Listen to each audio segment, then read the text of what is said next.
nos brindar com o estudo. Ele vai falar o tema. Sim, sim. Te abençoe, te inspire e fique tranquilo, porque aqui você está entre amigos. Boa tarde, pessoal. Vocês me ouvem bem? Estão todos me ouvindo? É ótimo. Você vai precisar compartilhar? Não, não preciso não. Tá bom. O capítulo que eu vou abordar Tá hoje... baixo? Deixa eu ver se vocês estão me ouvindo bem. Calma aí que eu vou melhorar aqui. Vou botar meu microfone mais pertinho. Agora. Agora melhorou, né? Que bom. Beleza. Então, boa tarde a todos. O tema que eu vou abordar hoje já foi abordado pela nossa decana Maria Raquel, que é o capítulo 6 do Evangelho segundo o Espiritismo, só que eu vou fazer um comentário sobre os itens 5 a 8, que é o advento do Espírito da Verdade.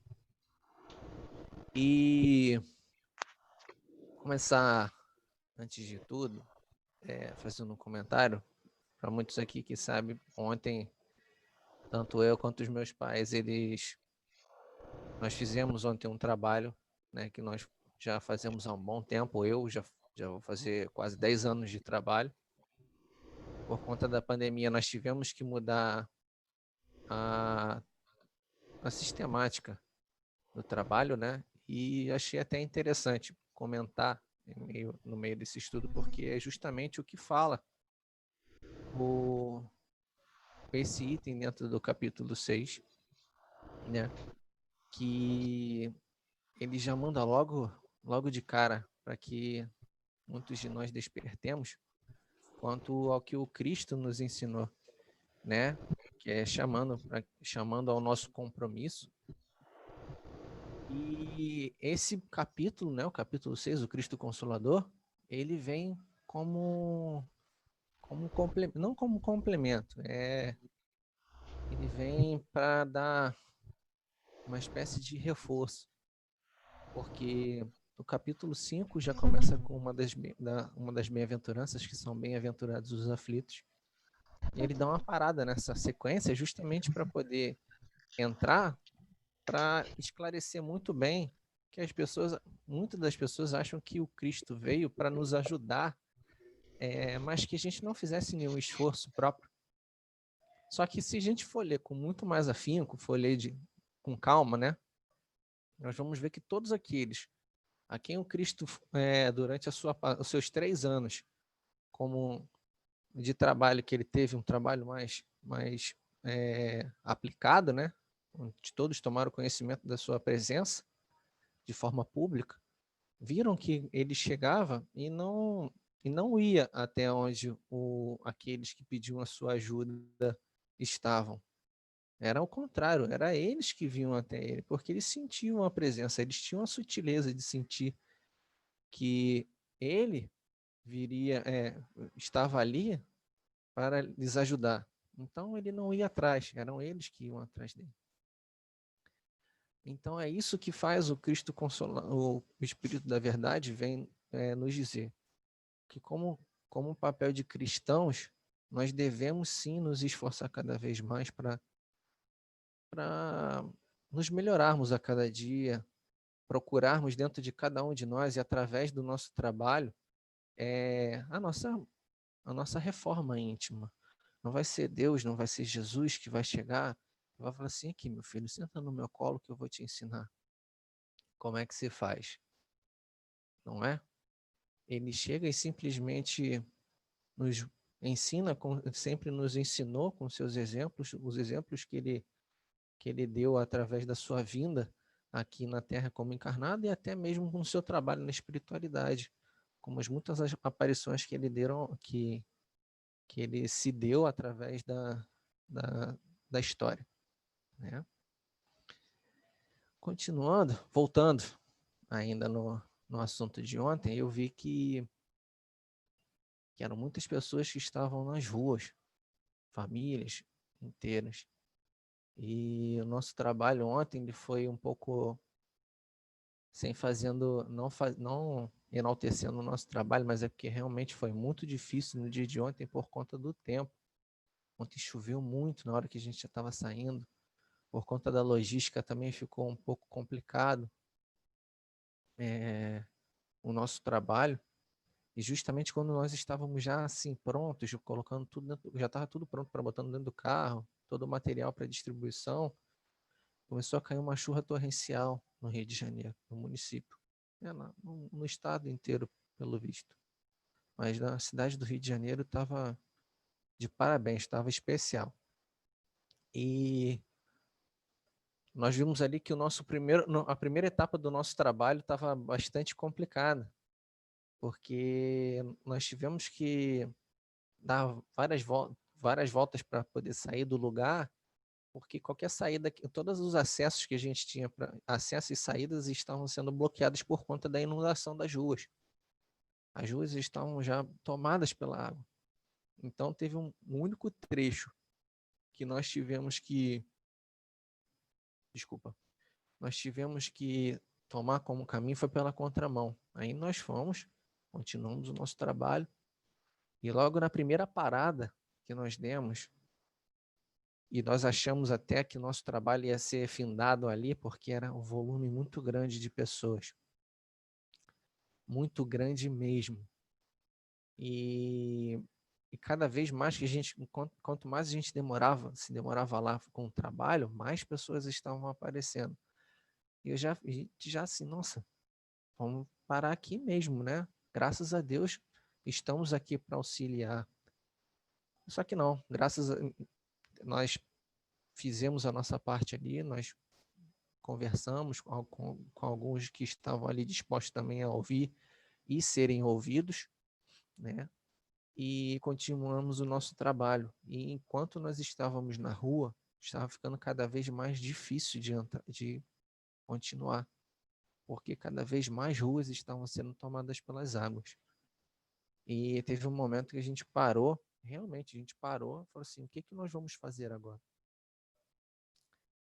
E nessa lição, né, da questão do despertamento, a gente também se vê nesses muitos momentos assim, o que nós vamos fazer agora? O que a gente pode fazer para melhorarmos, como trabalharmos em nome do Cristo? Como é que a gente pode fazer isso? E isso é uma tarefa diária, isso é uma tarefa individual, é uma tarefa coletiva, entendeu? Que nós precisamos fazer a todo momento. O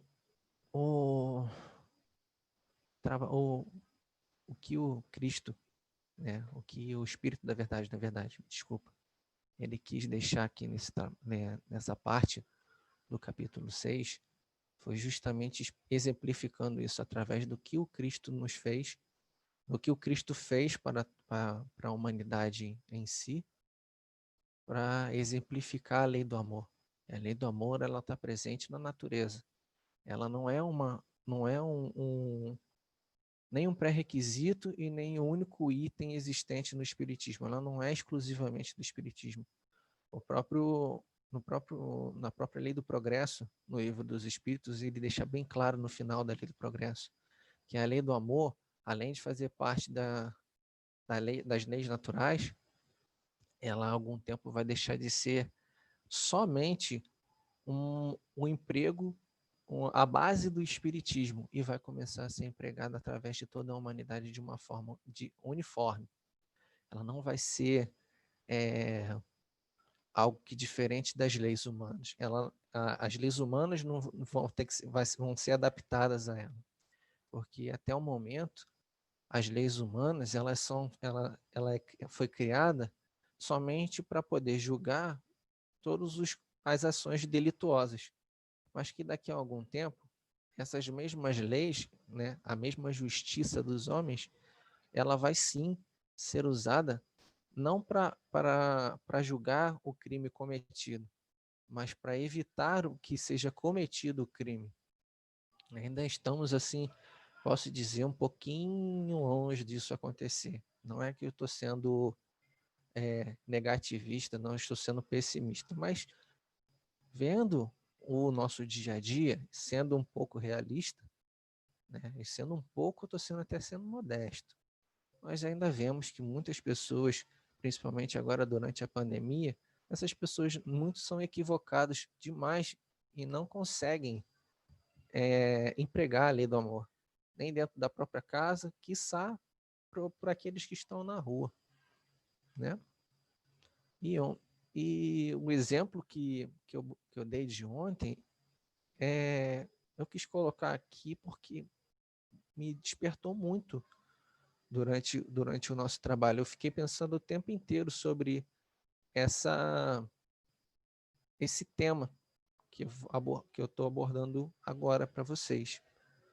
E você acaba vendo que esse é o nosso dia a dia. A que momento nós estamos dispostos a dar? Quantos minutos do nosso dia nós estamos dispostos a dar nosso para alguém, para um próximo? E não é o nosso próximo mais próximo, não são os nossos familiares, mas são aqueles que muitas das vezes são tidos como invisíveis para a sociedade. São aqueles que são tidos como pessoas que não têm mais utilidades para a máquina pública, como são os casos dos aposentados, daqueles que estão em instituições de acolhimento de asilos, né? Acolhimentos a idosos. E essas pessoas, como é que elas ficam? Ou até mesmo aquelas pessoas que nem em asilos estão, elas têm casas, mas elas são abandonadas afetivamente, socialmente, porque são pessoas que são delegadas, né, ao esquecimento, são relegadas ao esquecimento. E nós estamos vendo que elas estão sobrevivendo, elas não estão vivendo. Pessoas que aqui no Brasil, principalmente, nós vemos que elas não têm sequer algum tipo de importância, porque nós vemos que os nossos governantes não dão importância, são as pessoas com deficiência física. É só nós darmos uma boa olhada na infraestrutura urbana. Aí, mas eu não só para deixar bem claro, não estou levantando isso como discurso político, estou me colocando também como cidadão, não é exigindo nada, como se eu estivesse dentro do ônibus e estivesse espirrando e alguém me diz saúde, outro diz educação, outro diz justiça e todo mundo começa a cantar um hino nacional como uma forma de democracia. Não. A verdade é essa. Muitos de nós ainda não conseguimos nos doar um pouco para o próximo. A verdade ainda continua sendo triste, mas cada dia, cada um de nós, vamos dando um passinho de cada vez. Graças a Deus estamos nos melhorando muito mais do que já fomos um dia, muito mais do que já as atrocidades que nós já cometemos. E uma coisa que eu estava conversando hoje de manhã com minha esposa sobre um assunto pessoal aqui é que o que a gente levantou, e eu falei para ela, foi assim, a partir do momento em que a gente não alimenta qualquer tipo de sentimento por alguém, nosso coração adoece, porque pior do que amar ou odiar é ter indiferença, porque a indiferença é a ausência de qualquer sentimento para com alguém. E isso é muito difícil, isso é muito triste. Entendeu? As emoções foram feitas para ser sentidas. É uma coisa que eu aprendi muito bem na minha trajetória profissional também. Nós precisamos sentir. Nós estamos na era do sentimento, como nosso amigo Luciano sempre coloca. Nós precisamos colocar para fora tudo isso. Eu achei muito bonito o que a Nádia colocou ontem durante a confraternização. Nós não estamos sozinhos nessa vida. Nós somos uma grande família.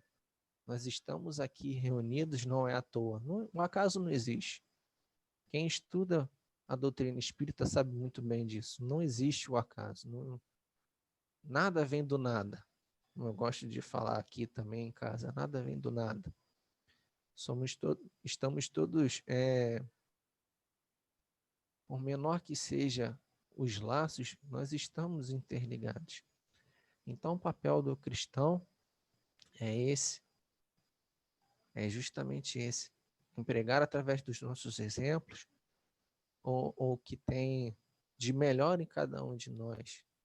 Aquilo que nós temos de imperfeito, nós estamos aqui justamente para trabalhar esse sentimento dentro de cada um de nós. Vamos dizer assim, que estamos numa escola. Minha mãe foi minha evangelizadora, tá, gente? Então ela sempre, sim, não riam, é verdade. Minha mãe foi minha evangelizadora mesmo. Então ela sempre nos dizia, dava esse exemplo. Nós estamos numa escola. Nós estamos em constante aprendizado. E na escola nós aprendemos, nós temos a provinha, e se a gente não consegue acertar todas as questões para passar de ano, nós somos convidados a retornar desde o começo para aprendermos tudo de novo, como na escola a gente já faz. Entendeu? Mas a gente sabe que na reencarnação, quando a gente reencarna, né, tudo aquilo que a gente aprende, não dá para chegar e desaprender. Nós já aprendemos e se colocamos ou não em prática, é consequência nossa, acabou. Fica a nosso cargo, a nossa bagagem está aí para ser executada ou não, né? E se estamos nesta escolinha e não aprendemos, quando retornamos nós temos certas dificuldades, não certas dificuldades, mas temos sim, e pedimos por isso, que tenhamos alguns obstáculos a serem superados. Vai ficar mais difícil? Fica.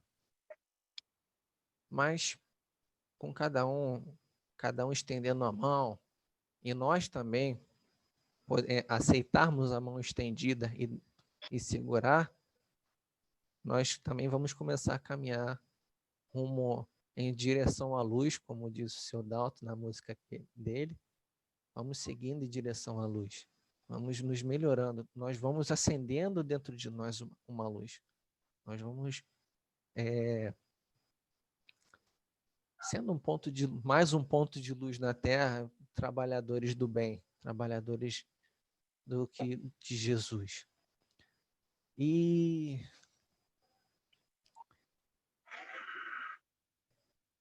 o nosso trabalho, o nosso compromisso aqui na Terra, ele vem não somente para nosso engrandecimento, não somente para o nosso desenvolvimento, ela vem para o desenvolvimento do nosso próximo. Porque quando a gente trabalha em grupo, né, normalmente trabalhinho de escola, num grupo tem sempre alguém que faz o trabalho e os outros só ficam enrolando, botando só o seu nome no final. Mas só que na escola da vida não é bem assim. Não pode ser assim. Todo mundo tem que trabalhar junto. E quando a gente trabalha, o fardo fica menor. A cruz que a gente carrega, né, vamos colocar nessa figura de linguagem, fica mais leve, fica mais fácil de se carregar. E cada um fazendo a sua parte, cada um segurando a cruz do outro, não carregando para ele, mas carregando com ele, com o nosso irmão. A caminhada fica mais agradável, a caminhada fica menos extenuante. As nossas ações, os nossos exemplos, elas foram feitas para isso, para dar continuidade ao trabalho que alguém lá atrás também já deu, e nós vimos, falando, assim está certo, olha, esse ponto de vista é muito válido para a gente continuar. Vou começar a pensar dessa maneira e dar o nosso trabalho. E a gente vai perpetuando. A história do cristianismo está aí. Muito do que tinha no passado como paradigma já foi esclarecido. As muitas perseguições, as caças às bruxas, a negação da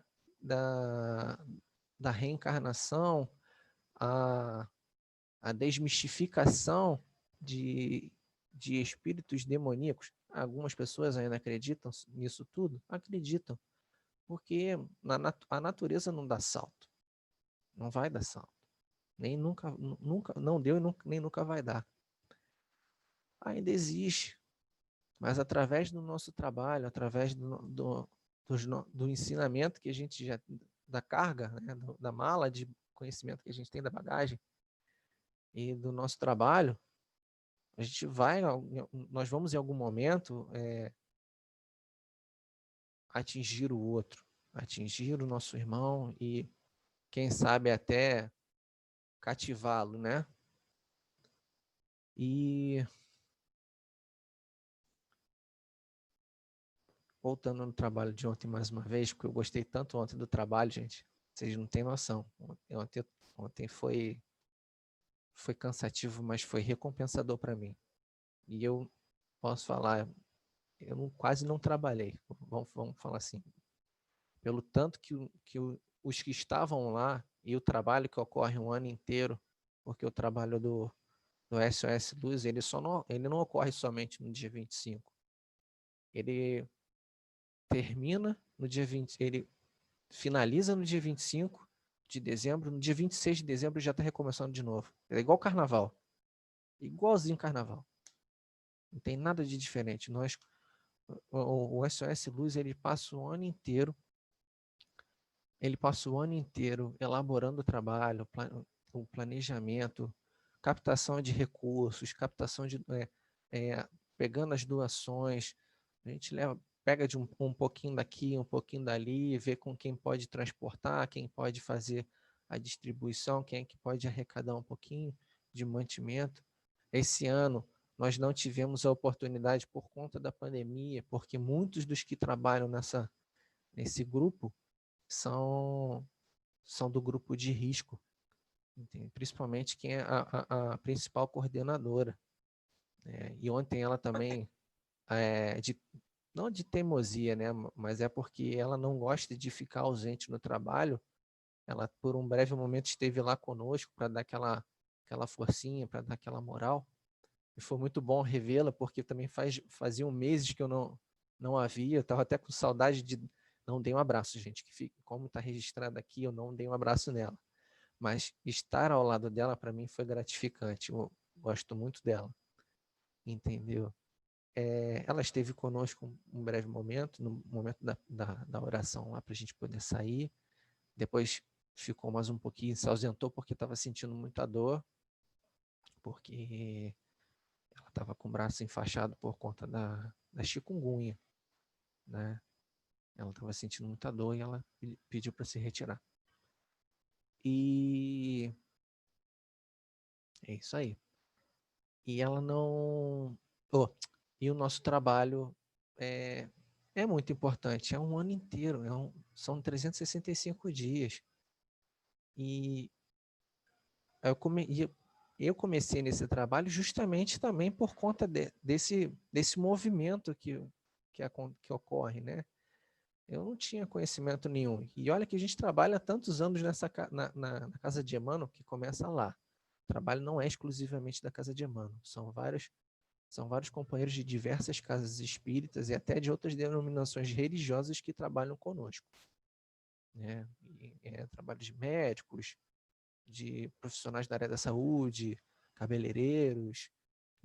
Esse ano, por conta da pandemia, nós não pudemos fazer o trabalho de campo, o trabalho de coordenação também dos moradores de rua, dos atendimentos sociais, que nós também fazemos lá, mas nós fizemos a segunda parte, que é a parte da distribuição.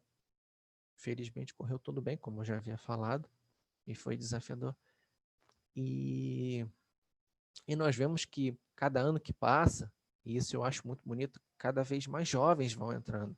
E é um grande desafio que a gente tem no movimento espírita, é a inclusão do jovem no trabalho.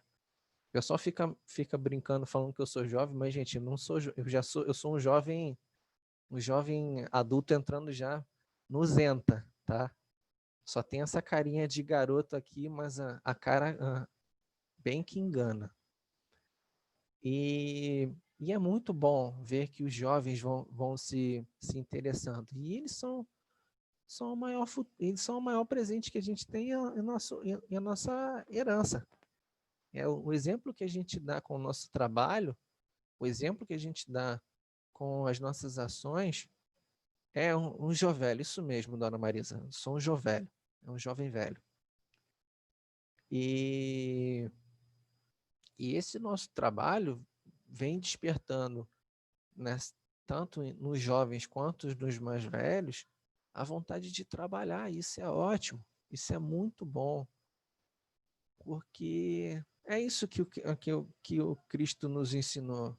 Através do nosso trabalho, nós vamos plantando a sementinha para mais tarde a gente colher. E é como tem aquele velho ditado, quem planta ventania colhe vendaval, quem planta amor colhe amor, né?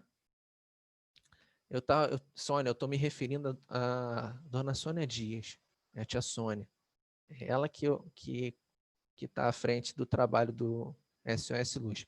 Mas a gente não coloca, não cita muito o nome dela, não, porque ela tem vergonha. Ela não gosta de ser citada. Então a gente prefere, alguns não preferem falar por respeito à vontade dela. Mas já que perguntou, a gente fala. Né? E então, é isso. Eu só tenho isso para dizer. Infelizmente, eu não tenho muito mais a acrescentar, que o trabalho, o que o Espírito de verdade ele aborda nesses itens. Isso é um item pequeno, é uma leitura muito rápida, é justamente essa. E foi essa a minha interpretação. E agradeço muito pelo espaço que vocês me deram para poder falar. É contigo, dona Marisa.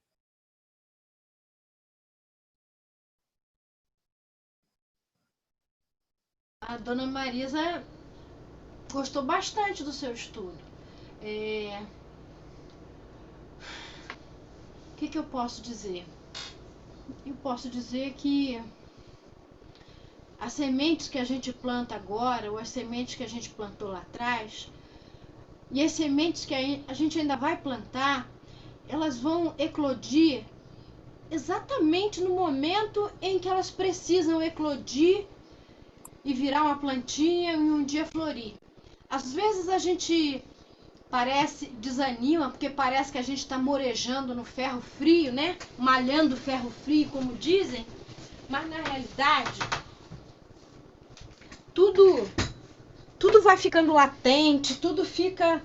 E às vezes, nas condições de temperatura e pressão conveniente, essa semente eclode e tudo transborda. Então, não cabe desânimo, não cabe desistir, não cabe mais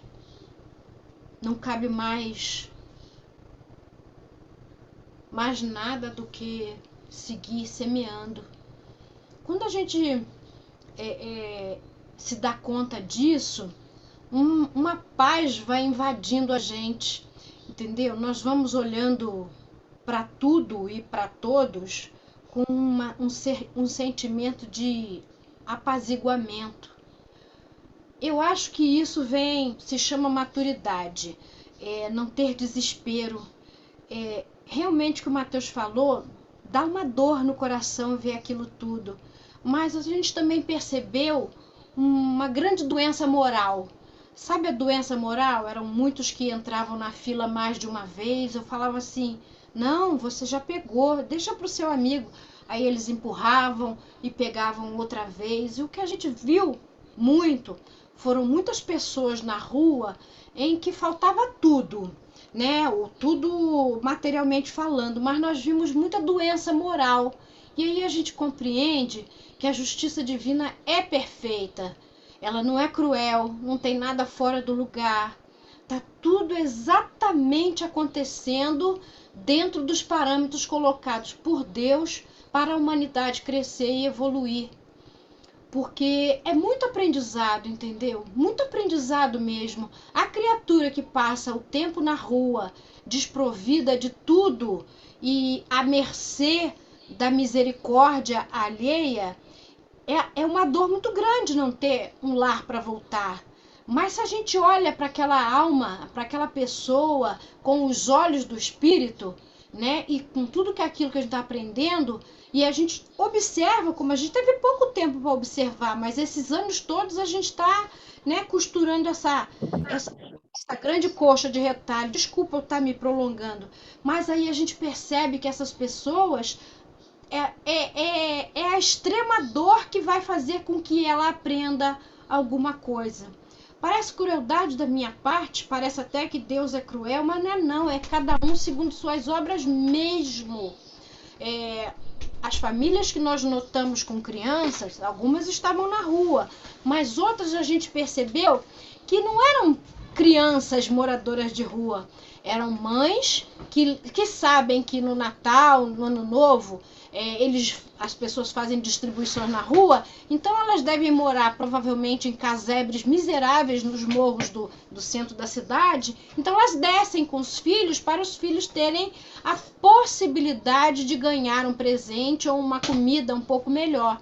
Porque todo mundo distribui, acha que quem está na miséria é quem está na rua, mas os morros estão cheios de casebres miseráveis, de mães que não podem dar uma bala para o seu filho no Natal. E essas não recebem nada. Então elas descem ao morro e ficam perambulando até altas horas pelas ruas da cidade para receberem alguma coisa para os seus filhos. E aí a gente faz aquela pergunta, né? Cadê os conselheiros tutelares? Cadê o poder público? Onde está a sociedade civil mais organizada? Nós estamos numa pandemia. Deus é ruim? Deus é cruel? Não. Tudo que a gente viu ontem foi fruto do nosso próprio descaso.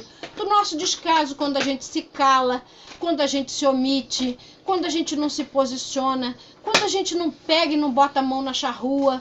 E tudo isso aí é ainda a nossa resistência diante do amai-vos uns aos outros. É só isso que eu tenho para dizer. Desculpa, gente, se eu me demorei. A Raquel tá com a mãozinha levantada, quer falar. Vou baixar a mãozinha primeiro e abrir o microfone. Assim, é uma complementação no sentido de que realmente você não é só isso que você teve para falar, não, Marisa. Você falou, pode ter falado pouco, mas falou profundamente. Mateus, na hora da fala dele, ele se refere que não é um discurso político. Pode não ser um discurso político partidário, mas é a política, porque a política é essa capacidade que cada um de nós tem para organizar a sua forma de vida, as suas escolhas. Faço isso, não faço aquilo, dentro de uma ética, dentro de uma moral, independente da escolha religiosa, né? Mas os nossos atos, as nossas escolhas são todas políticas, que é essa capacidade de organizar.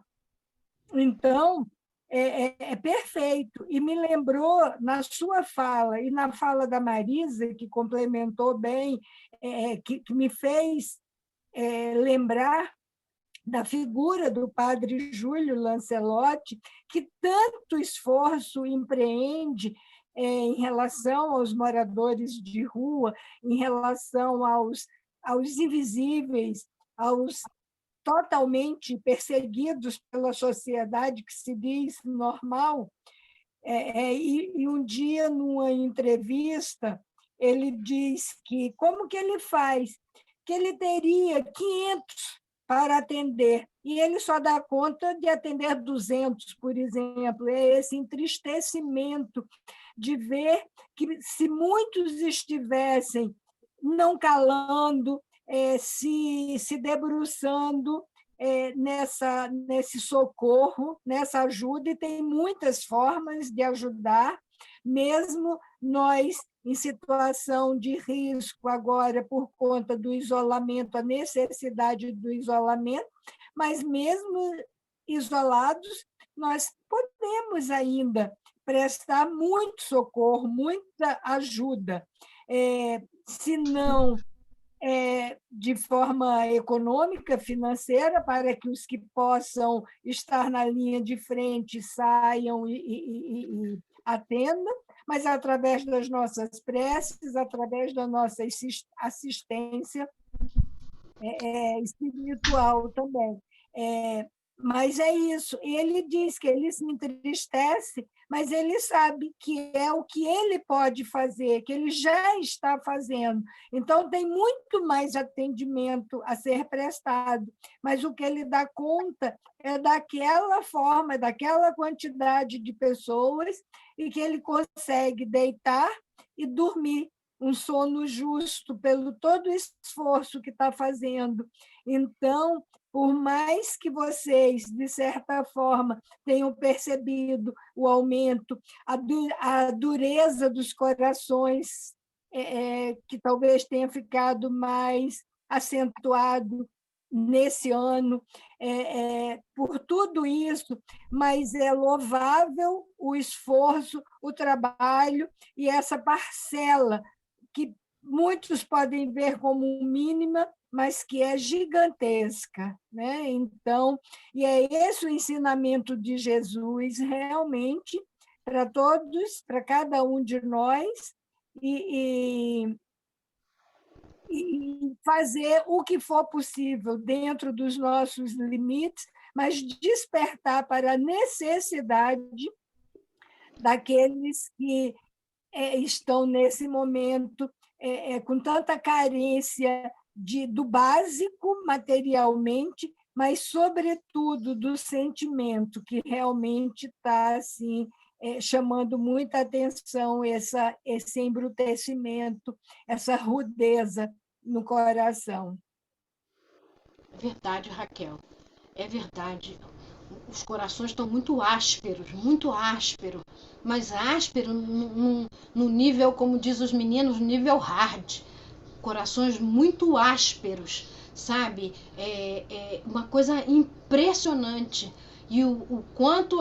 Agora eu tenho que falar o quanto a gente valoriza quando a gente tem contato com essa aspereza dos corações, o quanto a gente dá valor, começa a aprender a dar valor com básico, como o básico é importante. Olha, eu cheguei com o cabelo todo molhado e a chuva ontem estava muito gelada e o meu cabelo ficou todo molhado, embora eu estivesse de chapéu, botei aquele saco de lixo, a chuva estava gelada demais, então eu cheguei em casa enregelada, sentindo muito frio, e eu corri, eu cheguei muito tarde, eu falei, não vou lavar a cabeça, né, sequei um pouco ela e fui tomar um banho quentinho.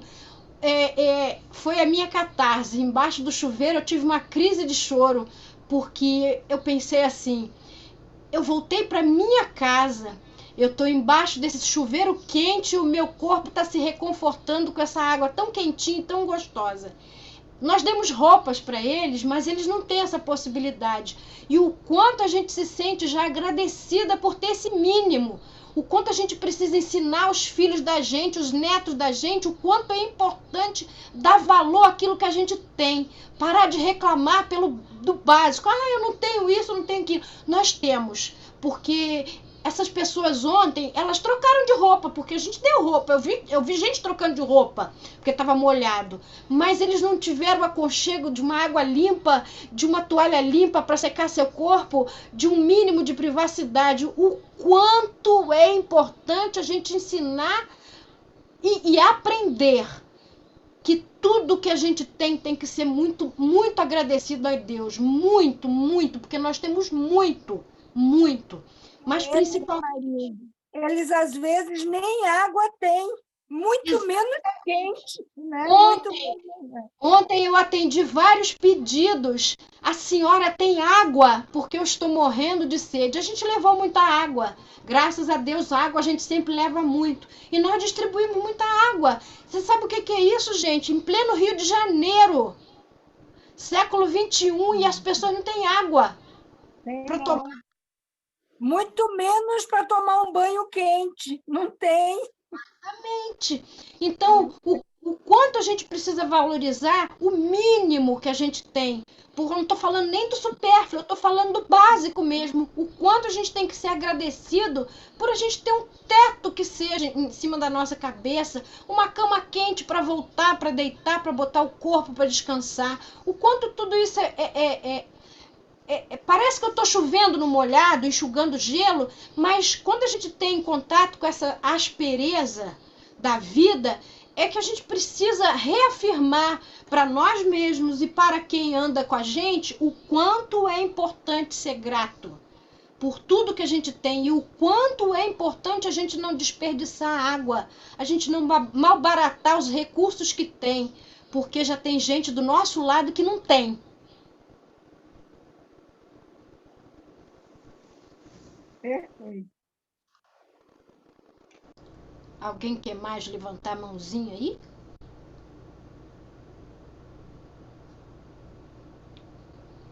Olha, Sônia, a Sônia falou parabéns pelo trabalho de vocês.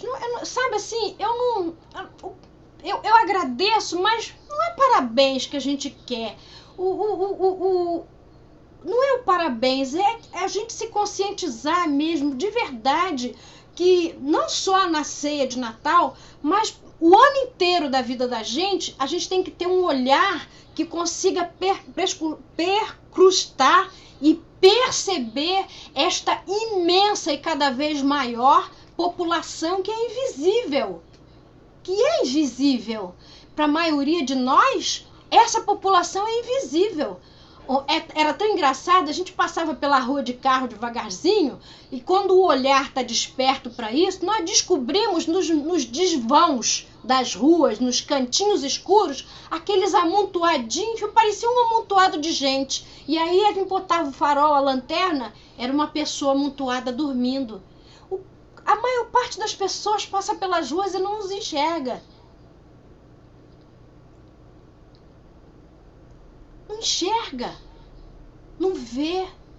E às vezes faz questão de não ver, quer dizer, não é faz questão nessa coisa assim, eu escolho não ver, mas assim, não consegue ver, porque às vezes aquilo é tão. É um impacto que assim, eu prefiro não saber que tem isso aí, assim, é quase como uma proteção, e vai se iludindo, vai se enganando, e vai não ver, mesmo que não encontre a solução imediata, porque a gente não dá conta mesmo, mas saber que eles existem e ter esse movimento. Na hora de deitar, um travesseiro fofinho, uma roupa limpinha, ser grato e pedir a Deus, a Jesus, aos amigos espirituais que fortaleçam, que façam eles atravessar essa fase de existência deles, encontrando um consolo, um conforto, um auxílio, que é duro mesmo. E às vezes, muitos de nós espíritas, conhecendo os ensinamentos, nos colocamos assim como se fosse para resolver uma dificuldade que é nossa, individual. É a lei de causa e efeito. Como assim, olha, é isso, está desse jeito porque plantou. Mas, meu Deus, é papel nosso, é responsabilidade nossa minimizar o sofrimento, não é porque eles atravessam esse mar alto de agora que a gente vai ignorar e não vai socorrer e não vai amparar, né? É verdade. É verdade. O Eunapo levantou a mão aí. Deixa eu baixar aqui, que eu não sei. Como é que faz para baixar? Não, depois eu abaixo para você. Boa tarde, pessoal. Tudo bem? Tudo. Novamente, Feliz Natal atrasado, tá? Matheus, adorei seu bate-papo, gostei bastante, né? Bem de coração, né? Podia até gravar e colocar na Globo, tá? Acho que eu vou fazer isso. Eu vou colocar no Globo depois. Mas bem interessante, muito bom. As colocações da Marisa também bem pertinente mesmo.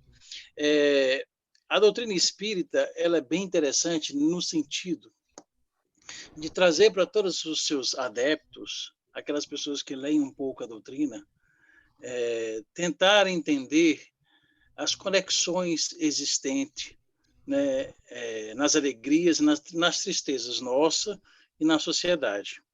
Concordo com a Raquel quando ela fala que a gente não pode justificar tudo apenas porque semeou e plantou e tudo mais.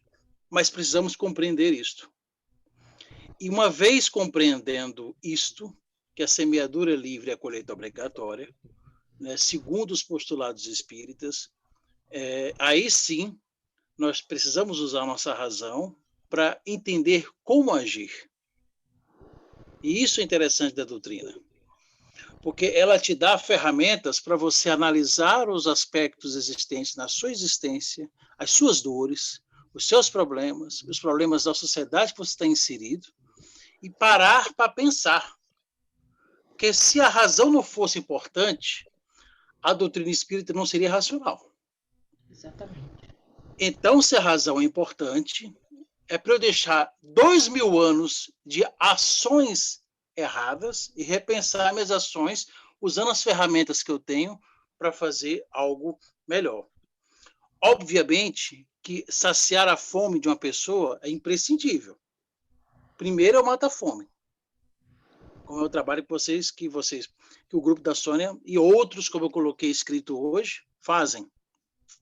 E eu fico muito alegre em saber que, agora eu falo abertamente para vocês, que de todas essas cidades que eu pus, eu recebi contatos, recebi ligações, eu recebi pedidos, né? Eu e nossos grupos aqui, e nunca tinha recebido tanto pedido quanto esse ano. Porque há uma cadeia, isso é interessante nós pensarmos, para ser feito. Há uma cadeia de pessoas que estão por trás de tudo isso. São doadores anônimos, que dão verbas, que emprestam carro, que faz alguma coisa, e eu nunca vi, nos últimos anos que a gente participa disso, tantos pedidos como esse ano. Alenta teu coração, minha querida Marisa. Eu falo isso de coração para você. Tenha paciência. Eu alento, eu tenho paciência. Eu sei, minha linda. O bem, ele é só com o problema o bem não é o problema, né? É dele. É dele. Ele é calado. Ele faz, ele vai fazendo, né?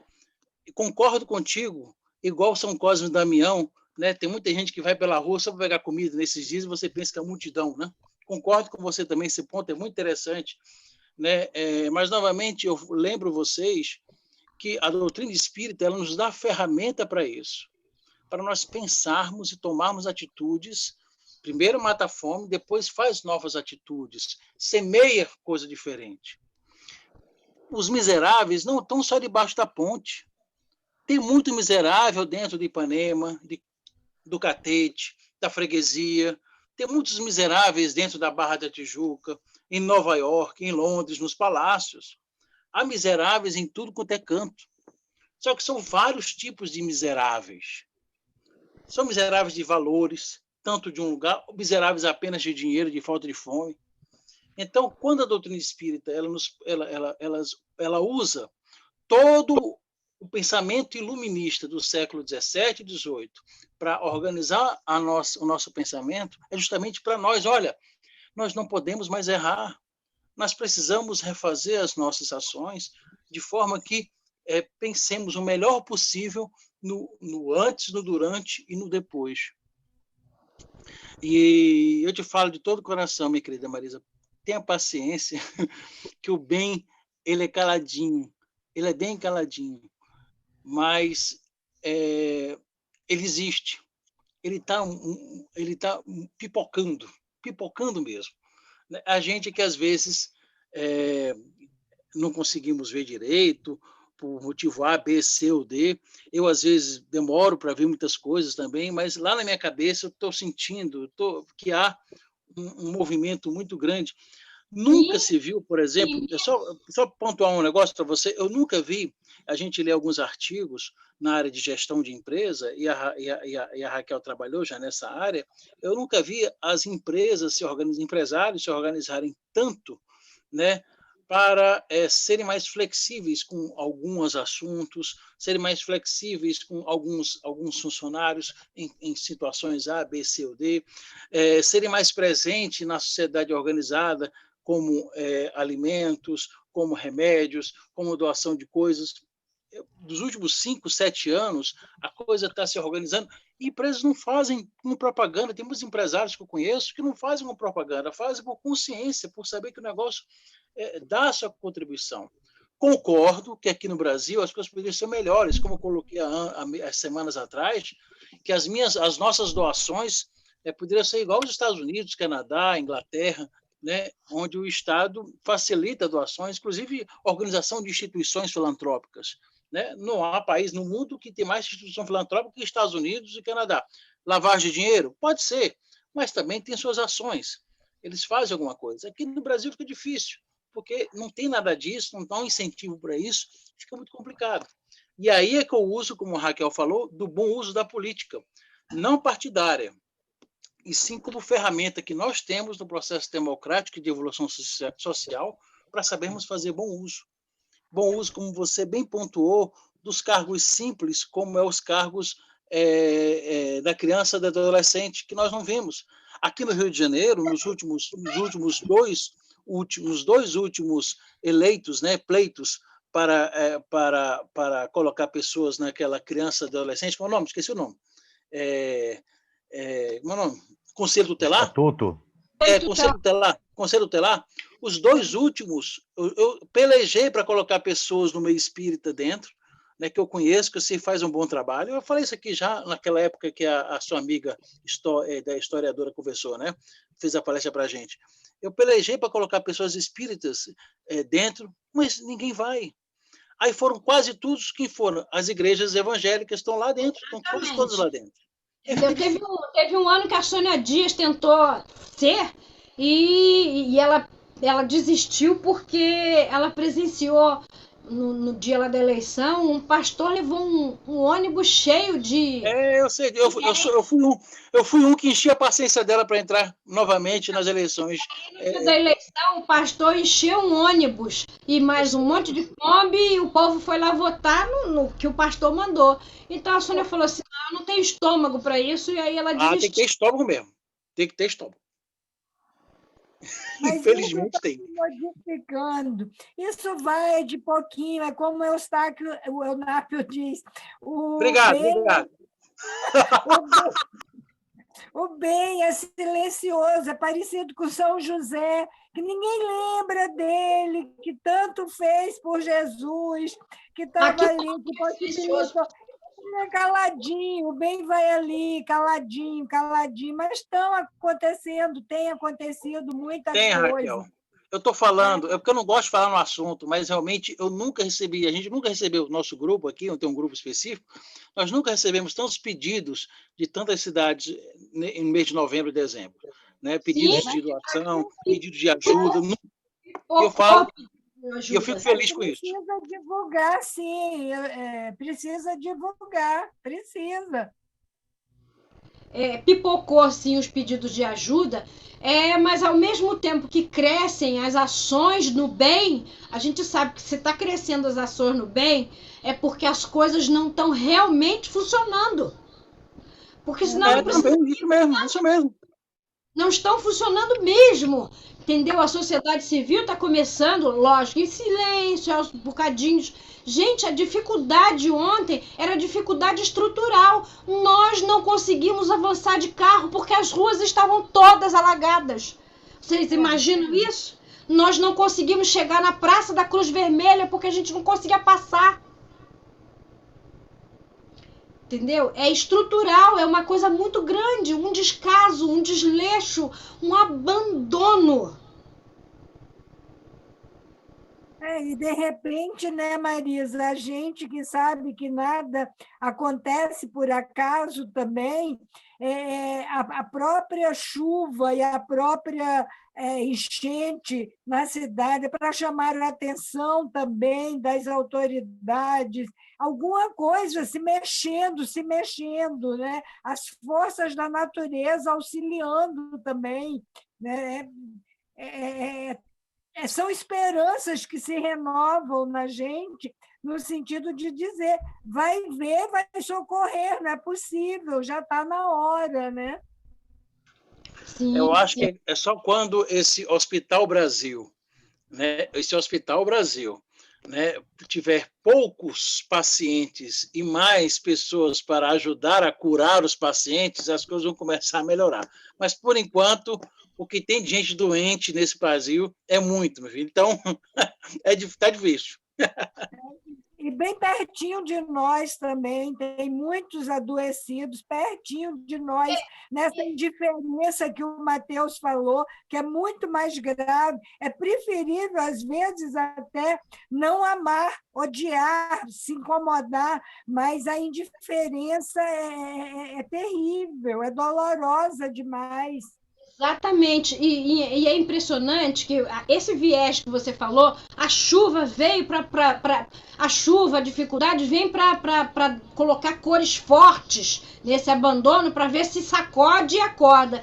E isso está acontecendo em todos os níveis. Você vê que sempre aconteceu, vamos entrar nesse assunto rapidinho, sempre teve feminicídio. Na pandemia, ele aumentou exponencialmente. Todo mundo muito morno, as sociedades organizadas, os poderes organizados, todo mundo morno. Foi só matarem uma juíza a facadas para o judiciário do Rio de Janeiro se manifestar, dizendo que eles vão tratar o feminicídio com muita severidade, com punição exemplar. Teve que acontecer no meio deles, para que eles pudessem. Entendeu? Enquanto estava acontecendo com a Maria do Morro, mas aconteceu com a juíza. A mesma coisa parecida no meio médico. Tanta notícia desencontrada, desinformação, e os conselhos de medicina, tudo quietinho, tudo calado. Até que a Covid atingiu um médico muito conceituado, muito competente aqui no nosso estado. Aí todos foram cartas, movimentos, os outros conselhos regionais, todos se alvoroçaram. Então, é assim também para os nossos corações sofridos, que nós vamos sofrendo com tudo isso que vamos assistindo, né? Que também não é à toa, como diz o Luciano, a gente esqueceu, mas a gente pediu para estar aqui nesse momento, vivenciando isso tudo, aprendendo, recebendo a oportunidade de se renovar também, porque nós também somos adoecidos, nós também temos as nossas mazelas a tratar, a corrigir, a botar os bálsamozinhos para curar nossas próprias feridas. Então, precisamos vivenciar tudo isso, sofrer com tudo isso, nos sensibilizarmos com tudo isso. E assim, dói, mas é confiar que a providência divina que está aí atuando, aí pinça por maior que seja a dor, aquilo desperta naquele grupo ali um movimento que vai, que fortalece. Aí a Maria, lá do morro, que foi atingida, acaba...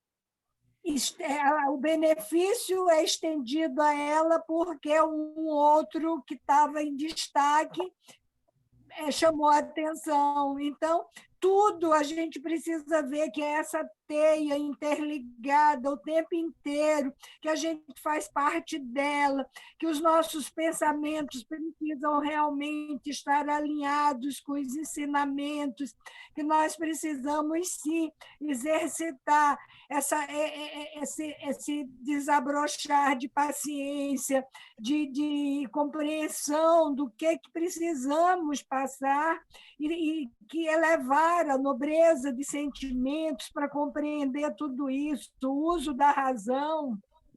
Fala, Lu, já falei demais. Não, Fale. conclui, você está inspirada. A gente está bebendo nossa fala. Termina, por favor.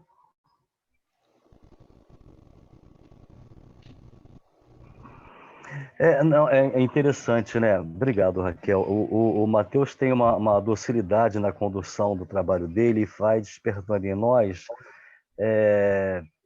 pequenos cadinhos interiores, né, que faz desabrochar, né, algumas outras reflexões até um pouco mais profundas. Pela docilidade com que ele conduz e pela inteligência com que ele trabalha o estudo que ele apresenta. Mas eu estava pensando aqui em várias questões. A primeira delas fala sobre realmente a questão do bem e a caridade, que são silenciosos, não fazem estardalhaço, né? O bem e a caridade são silenciosos, propriamente ditos. Porque Jesus, quando curou, ele não colocou na rede social. Jesus, quando evangelizou, ele colocou no Instagram. Ficou ali, naquele meio, né? E aqueles que o seguiam, né, foram divulgando, foram propagando para diante. E eu estava pensando uma coisa, realmente. Hoje nós vivemos, por conta desse evoluir da intelectualidade, das informações, da sociedade contemporânea, a gente percebe da facilidade das informações rápidas. E quanto mais conteúdo nós amealhamos acerca da doutrina, mais nos sensibilizamos com os flagelos. Eu, na época, estava procurando 2 livros ali, ele não encontrou o que eu queria dizer, mas alguma coisa me disse que ele ia procurar sobre os flagelos humanos. Pode ser que eu esteja enganado. E aí, isso me fez recorrer a um pensamento. Hoje, a gente vive hoje, mais do que nunca, sabe, a era dos escândalos. É um escândalo em cima do outro. E está lá no Evangelho, olha aquele que eu provocar. Se nós fizermos uma análise mais fria acerca de um arco temporal dentro da história humana, nós vamos perceber que sempre houveram grandes dificuldades, sempre houveram pessoas debaixo da ponte, sempre houveram aqueles que eram muito ricos, a grande maioria, a plebe, vivia à mercê. Então, hoje, nós estamos meio que experienciando a história que se repete, só que com grande diferencial. Hoje, a sociedade como um todo está muito mais bem informada e nós, melhores instrumentalizados com o que a doutrina nos proporciona, encararmos essas vicissitudes e sem colocar, mas já colocando na conta da causa e efeito, fazendo com que a gente não se revolte aqueles que têm sensibilidade ou aqueles que não têm. O problema é de cada um, mas esse olhar empático, carinhoso e fraterno sobre aqueles que estão incluídos lá, num beco entre 2 quadras, nós sabemos porque ele está passando por aquele processo. Mas seria anticristão da nossa parte se minimamente nós não fizéssemos uma prece. Aí que entra o segundo recurso, porque dentro da fala que eu colocar, dentro do que o Matheus nos trouxe, desenvolve em nós o sentimento de impotência, de incapacidade de ajuda física, material, porque a maior ajuda que tem justamente é essa, é arregaçar as mangas, sair de casa no conforto do seu lar, debaixo de um temporal, e estender a mão para aqueles que estão precisando. Não importa o que ele fez, não importa quais foram os motivos que o levaram a chegar na condição. Nós sabemos quais foram. Claramente não, obviamente, mas sob lei de causa e efeito, culminou naquela situação. Equivocamos. Nós não temos o direito de apontar o dedo para o outro. Certa feita, já contei isso aqui, mas vou repetir. Eu estava ministrando um passe no SEAV, e o amigo virou para mim e falou no ouvido, falou, não importa o que fez com que ele chegasse a essa condição, a pessoa estava doente. E a gente tem uma certa capacidade de perceber os órgãos que estão debilitados. e as mãozinhas vão apelar naquele órgão e energiza, né? E aí, num dado momento, ele falou, olha, não importa o que ele fez para chegar até aqui, amenize, minimize, balsamize, só isso. Para mim, isso foi um livro. Para mim, isso foi um livro, uma obra literária, psicografada até. Só essa pequena experiência já serviu para mim no resto da vida. Então, é aquela história. Nós temos as nossas vicissitudes, sim. Os ecos do nosso passado reverberam até hoje, do nosso presente, sim. Porque o homem velho que cala muito alto em nós. Mas nós já temos instrumentos doutrinários que nos proporcionam essa condição de que, poxa vida, não podemos fazer nada materialmente. Como Marisa, Cláudio, Mateus e toda aquela galera da Casa de Emmanuel faz há mais de 20 anos, de arregaçar as mangas e atender. Nem que seja uma única vez ao ano, e os outros 364 dias, como é que fica? A gente, então, faz uma prece fervorosa e sincera a Deus, porque sempre essas preces vão tocar corações bondosos e vão continuar com essa ação, ainda que não seja todos os dias, mas uma vez ou outra. Então, a ferramenta da prece sincera mobiliza forças espirituais que Desliga a câmera um pouco. ativam encarnados na direção do auxílio àquele outro, ao amparo àquele outro. Então é isso, o poder da oração, o poder da fé, mobiliza forças espirituais. Sim. Não adianta, é a instabilidade mesmo da internet. Então, É verdade. eu vou parar por aqui, é melhor. Olha só, Luciano, o Eunápio falou para mim, você não né, tem a paciência. Não, paciência eu tenho. O Mateus falou no estudo dele sobre a indiferença, eu tenho muita paciência sobre isso. Não tenho, o que eu tenho é uma inquietação, entendeu? E é essa inquietação que não me deixa ser indiferente. É uma inquietação de ver a mudança acontecer efetivamente. E o bem, realmente, o bem trabalha em silêncio. Só que eu entendo, posso até estar errada, que o bem, ele tem que fazer um silêncio, mas ele precisa aparecer para inspirar outras pessoas. Não pegar o miserável da rua e abraçar ele, tirar uma selfie e botar no Instagram. Mas você inspira outras pessoas quando você tira de si mesmo, por exemplo, porque eu faço isso e não é por vaidade, para inspirar outras pessoas. Porque existem muitas pessoas que têm vontade de fazer, mas não sabem por onde começar, não sabem com quem se conectar, não sabem o que fazer, e você pode inspirar, você pode arrastar pelo exemplo. Então, eu acho sempre isso muito válido, que o bem tem que ser silencioso, sim, mas ele não pode fazer escondido. Ele precisa dizer, eu estou fazendo, para que outras pessoas se inspirem e comecem a fazer junto. Porque é assim que a gente vai contagiando as pessoas. Nós não somos invisíveis. Mas expor aqueles a quem a gente está beneficiando, isso é errado. Entendeu? Eu fui... Isso é errado. Isso é muito errado. E a gente sempre tem esse cuidado de não expor por fotografia, nem por nada, essas pessoas nas quais a gente vai atender. E tem que fazer uma coisa. A Casa de Emmanuel, o dia 25, como bem frisou o Mateus, é a culminância de um trabalho de um ano inteiro, porque o ano inteiro a Casa de Emmanuel tem grupos de café da manhã, grupos esses que estão hoje, na pandemia, a um grupo, porque todos eles foram caindo pelo contágio do Covid. E depois as pessoas foram ficando com sequelas. Então hoje, ainda como resistência, ainda tem apenas um grupo que está tentando fazer o café da manhã. Porque é muito importante, é a refeição mais importante do dia. Porque se eles tomam café da manhã, eles demoram mais tempo para usar a droga para suportar a fome no resto do dia. Então, se a gente puder colocar na nossa bolsa, como muitos já fazem, uma barrinha de cereal, uma água a mais dentro da bolsa, bota no carro, ou quando você vai na condução de alguém, uma água, dê a barrinha de cereal, porque muitos usam a droga para amenizar a fome, para não sentir a fome, porque a gente sabe que cola de sapateiro tira a fome. A gente sabe que o crack tira a fome.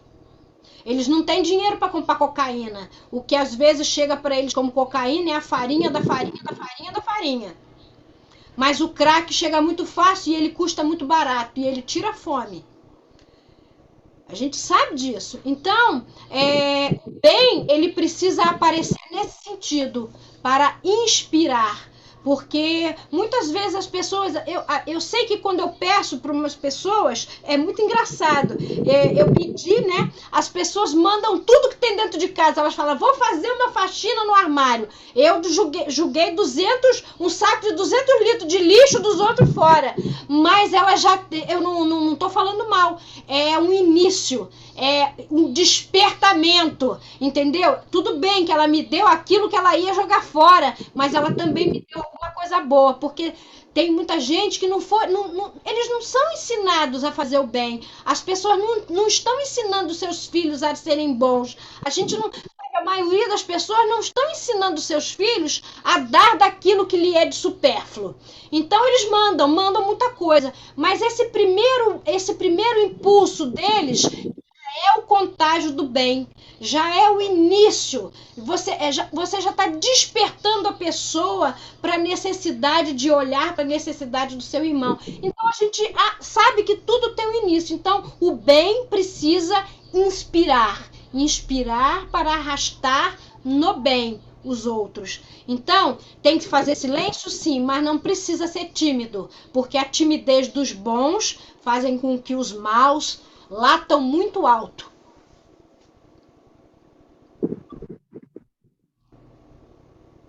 Fala aí, seu Dalto. Ô, Marisa, é um aprendizado constante com vocês. É muito interessante. Vocês me perdoem até a falta de sutileza aí. Eu vim de um lugar muito pobre, de muita dificuldade. Todo mundo. Não era só um privilégio meu. Todo mundo era muito pobrezinho, né? E a gente precisava da caridade alheia. Sempre precisamos, todos nós. E todos nós continuamos precisando. Se não dinheiro, se não comida, se não... Enfim, precisamos da solidariedade, do amor do nosso semelhante. E esse cuidado, né? Esse cuidado que tem que ter pelo outro mesmo. Você está certa, Marisa. O Evangelho pede que o bem seja silencioso. Eu acho que também está certo, está tudo certo. Mas nos tempos modernos, a gente precisa levantar uma bandeira aí de que se paga o bem pelo bem, se faz o bem independente da educação de quem recebe. A gente vai fazendo as coisas. Eu vou citar Frei Luís porque é a casa onde né, eu cheguei, fui amparado por ela, continuo sendo até hoje, né? Frei Luís, na última governança, vamos chamar assim, o último presidente da casa, é um sujeito de um coração que não tem tamanho. Grosseiro, pessoal, com suas atitudes, com quem ele acha que tem que ser, e um anjo para aqueles que caem nas graças dele e nas necessidades. O Frei Luís, esse ano, parado há 9 meses, manteve 146 funcionários com os seus salários em dia. O Frei Luís não recebe bonificação de prefeitura, de governamental, de ninguém não. Entendeu? O Frei Luís, além das 530 cestas básicas para as crianças que dependem daquilo lá, fazem parte da creche e do projeto, foram 530 cesta básica para essas crianças, uma para cada família, mais as 146 dos funcionários, cesta básica, mais 230 cesta básica da Maria da Paz, que é um grupo que tem lá dentro, que fornece essas cestas básicas para as pessoas, mais 600 sacos de presente, os 500 e tal das crianças da casa, e mais 600 sacos de presente oferecido à comunidade, às crianças que frequentam a comunidade e tal. E junto com conhece, fora outros presentes que foram dados, Chester, enfim. Então, o bem tem que ser acreditado, a gente precisa fazer acreditar que o bem funciona, porque as pessoas que doam para o Frei Luiz, que estão doando o Frei Luiz, independente da casa, tem a livraria, tem as cantinas, ela sobrevive disso, as pessoas se sensibilizaram, os frequentadores se sensibilizaram e começaram a oferecer, a fazer suas doações. E é preciso que... A Marisa está muito certa, muito correta nesse ponto, Marisa. Porque é preciso fazer as pessoas entenderem que tem gente precisando e você tem alguma coisa que você pode dar. Lixo, o Frei Luiz, é tirado de lá de caminhão, porque as pessoas acham que lá é o despejo. Mas vão coisas boas junto. A gente sabe que é assim. É desse jeito, funciona desse jeito. A gente precisa realmente dizer assim, olha, a gente precisa de vocês para ajudar. As casas espíritas, sim, casas espíritas. O Frei Luiz ainda, com todas esse trabalho de socorro que fez, ainda socorre, se eu não me engano, umas 10 casas espíritas. O Frei Luiz abastece com alimento, com remédio, com uma série de situações. Fora o ambulatório aberto, que são cerca de 2.000 consultas mês, com uma farmácia aberta, mesmo em tempo de pandemia. A gente precisa falar disso para as pessoas. Na verdade, a gente precisa falar disso para nós mesmos. A gente precisa acreditar nisso, acreditar que a misericórdia está em nós, independente da gente precisar da misericórdia de Jesus, das entidades espirituais. A gente precisa despertar em nós esse desejo de que as coisas possam melhorar, independente do mal que faz o seu vendaval, que faz o seu tsunami, da parte governamental, que a gente sabe muito bem, não nos cabe julgar, mas eles trabalham em proveito deles mesmos. Mas o bem vai minando essa gente devagarinho.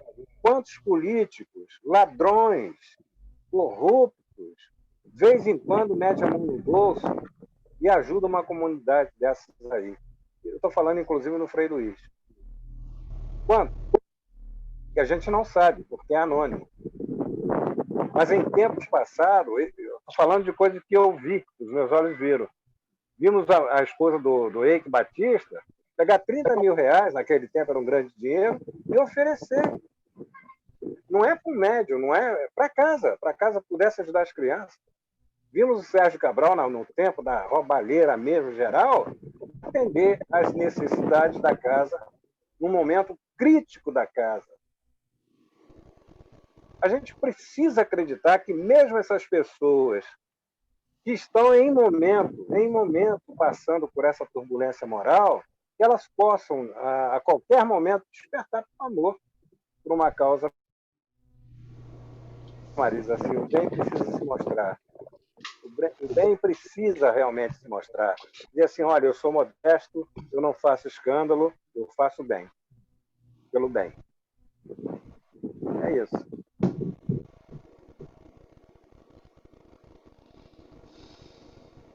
É isso aí.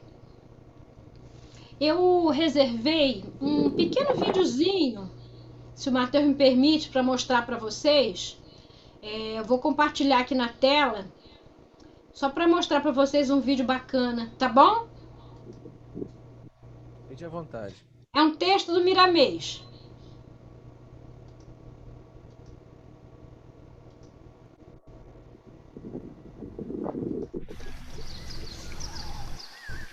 Mérito da abstenção. Texto do Espírito Miramês, na psicografia de João Nunes Noia. Comentário à pergunta 724 do Livro dos Espíritos. Ele diz assim que toda abstenção que visa ao benefício coletivo é meritória ante a grandeza espiritual da vida. por significar amor. Mas quando a abstenção de qualquer coisa somente visa a vaidade, com a intenção de que os homens vejam e aplaudam, é uma falta grave, por alimentar o orgulho e a satisfação interior com as ilusões passageiras.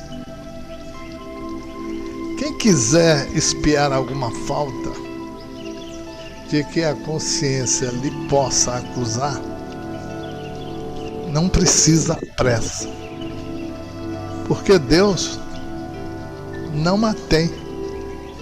Deus não tem pressa. Basta entregar as mãos ao bem comum, que a bondade divina proverá seus passos do necessário para a leveza do seu fardo. A limpeza kármica das criaturas somente se faz pela direção divina e na hora em que o mundo espiritual, que responde pelas criaturas, achar conveniente e quando essas almas tenham estrutura para o devido resgate. No entanto, quando o espírito em questão desconfia que é devedor e que já tem alguma compreensão sobre os seus débitos, deve se entregar ao trabalho da caridade, que na expressão dos espíritos benfeitores é um gênio de 1000 mãos, mas que se faça tudo por amor e com amor no coração. Os conselhos que podemos dar aos companheiros da terra, diz o Espírito Miramês, que se movem em um corpo humano, é que tudo que venham a fazer, mesmo o mais simples trabalho, que o façam perfeito, porque a perfeição carrega consigo a tranquilidade e a harmonia que vibra em favor de quem o faz. Ainda que esse trabalho seja uma simples higiene corporal, o pregar um botão, uma roupa, vestir uma roupa ou pentear o cabelo, que não saia das normas da perfeição e da rota da naturalidade. Devemos copiar a natureza em todos os seus contornos, que sempre acertaremos do que devemos fazer, porque a natureza se expressa pela vontade de Deus. Jesus sempre falava que somente fazia a vontade do Pai. Isto é muito profundo e nos serve de exemplo. João, no capítulo 7, versículo 16, o que o mestre disse com muita propriedade, respondeu-lhe Jesus: o meu ensino não é meu, e sim daquele que me enviou. Tudo vem de Deus, e nada se faz sem a sua magnânima vontade. E os espíritos são seus agentes, canais esses que cumprem fielmente a sua determinação. Não queiramos passar por privações voluntárias por conta própria, da maneira que entendemos, onde a vaidade é o móvel e o orgulho espera aplausos. Se tivermos alguma conta a saldar com a consciência, como todos temos, esperemos em Deus que Ele sabe o que fazer e dosar os nossos fardos com as nossas possibilidades. Empreguemos, pois, o nosso tempo disponível no bem comum, no ambiente da fraternidade pura, que o mais virá quando necessário, fazendo a nossa evolução de modo a despertarmos as qualidades de ouro que Deus depositou em nossos corações. Abster-se de alimentos com promessas ilusórias, enfraquecendo o organismo que deveria estar forte para o trabalho, é fazer duas dívidas para o futuro. Quando o Senhor achar conveniente, teremos a oportunidade para os devidos resgates ou privações dolorosas. Deus, novamente falamos, não tem pressa, mas não para de operar. Se quisermos aliviar os fardos e os julgos, comecemos a trabalhar dentro de nós mesmos, aprimorando os nossos dons, disciplinando as nossas qualidades, iluminando os nossos sentimentos, porque nosso esforço teremos o apoio dos benfeitores da eternidade a nos ajudar na busca da paz. Muita paz para todos.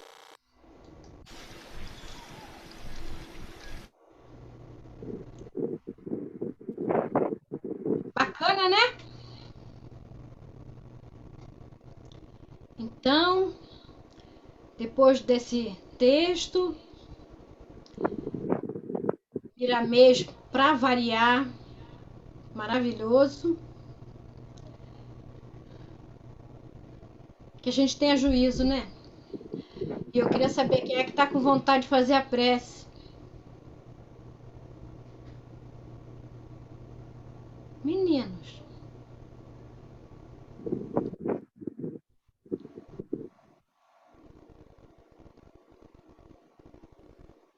Eu faço, para finalizar. Isso.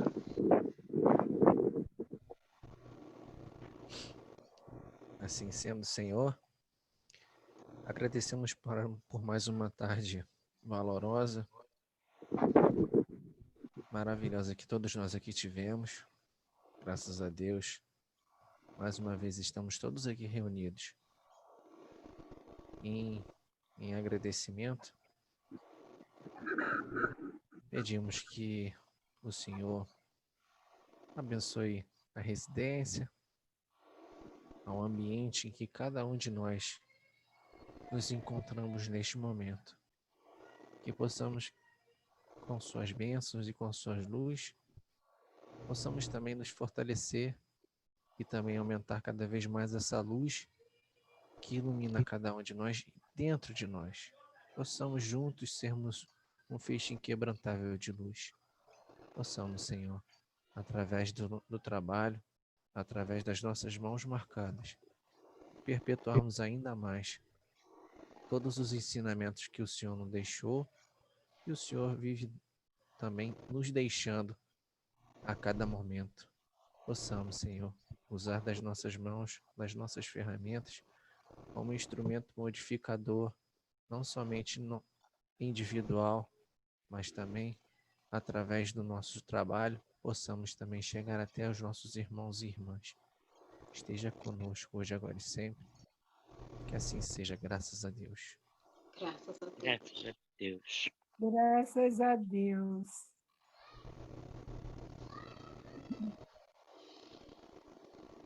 Então, todo mundo animado.